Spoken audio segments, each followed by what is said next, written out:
In this video, I'm going to break down the basics of crafting, as well as all the major crafting systems that we currently know of.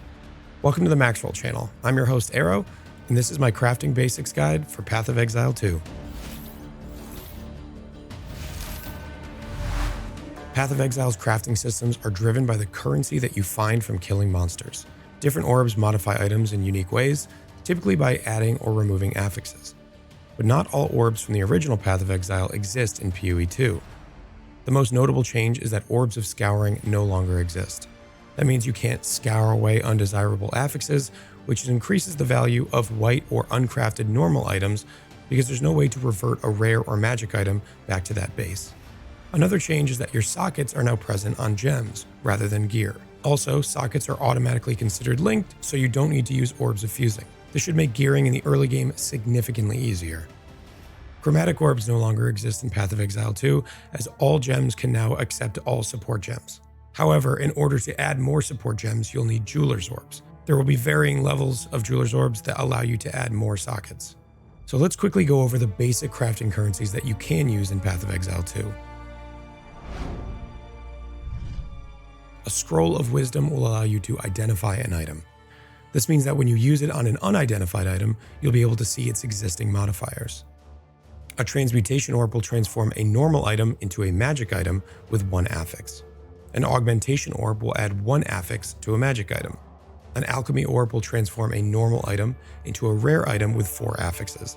An Orb of Chance will randomly transform a normal item into a magic, rare, or unique item. Keep in mind, these are weighted heavily towards the less rare versions. A Regal Orb will take a magic item and transform it into a rare item, adding 1 affix. An Exalted Orb adds 1 random affix to a rare item. An Orb of Annulment removes 1 random modifier from a magic or rare item. A Chaos Orb will remove 1 random modifier and replace it with another random modifier on a rare item. A Divine Orb will randomize the numerical values on an item, and a Vaal Orb will unpredictably change an item and prevent it from being crafted further.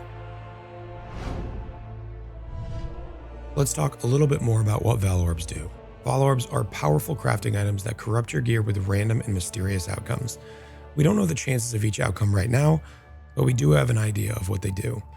Since corruption prevents an item from being modified any further, it should be the final step of your crafting process. So what do we know so far? There are 4 possibilities of a Vaal Orb. It can add an enchantment, which is a powerful affix that appears above an implicit. It can re-roll up to 3 modifiers, which may or may not brick your item. It can add a socket, ignoring socket limit. This is very, very powerful. Lastly, it can break the item. We don't know for sure what this means, but it will probably destroy it. There are ways to generate currency in Path of Exile 2 that aren't killing monsters, and it's disenchanting and salvaging. Instead of selling rares and magic items that you find on the ground for gold, you can disenchant them. There is a vendor that you will basically trade the items to, and they will return you pieces of Transmutation Orbs if you sell them magic items, or Regal Orbs if you sell them rare items. This means that early on, picking up random loot off the ground and taking it back to the Disenchanter will be very valuable. The salvage bench works similarly, where you can sell quality items, whether it be armor or weapons, for whetstones and armor scraps, which can be used to reapply quality to your items.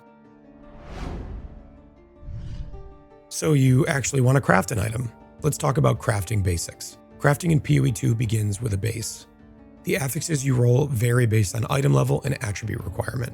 For example, Dexterity base gear has modifiers related to evasion, whereas Intelligence has energy shield. Hybrid bases can roll modifiers from both pools. Normal items have no affixes, magic items have up to 1 prefix and 1 suffix, whereas rare items can have 3 prefixes and 3 suffixes. Effectively, crafting in PoE 2 is all about adding and removing affixes with currency. Let's talk a bit about more of some of the endgame advanced crafting systems that we're aware of so far. Essences are returning to Path of Exile 2 with a twist. Essences no longer reforge normal or rare items into new rare items. Now there are 2 types of essences that modify normal and magic items. Regular essences will upgrade a normal item into a magic item with a single modifier of a certain type, such as life or cold.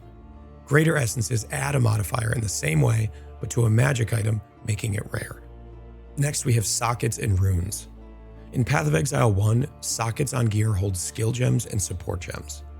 In Path of Exile 2, you can instead socket Ezomite runes into your items. Body armors and two-handed weapons can have 2 sockets, and all other weapons can have 1. With a Vaal Orb, remember, you can add an extra socket. Runes cannot be removed after placing them in an item, so choose carefully. Further, items with sockets can be salvaged at the salvage bench in order to generate the Artificer's Orb. This orb will allow you to add sockets to other items. Omens are found from doing rituals throughout Path of Exile 2. Omens are a form of meta modifier. These currencies are designed to modify the way that your crafting currency affects your items. For example, the Omen of Dextral Annulment causes your next Orb of Annulment to only remove a suffix. There are going to be many more omens, and they are very likely going to be the base of crafting in the endgame. So that's it for this video. Thank you for watching, and take care.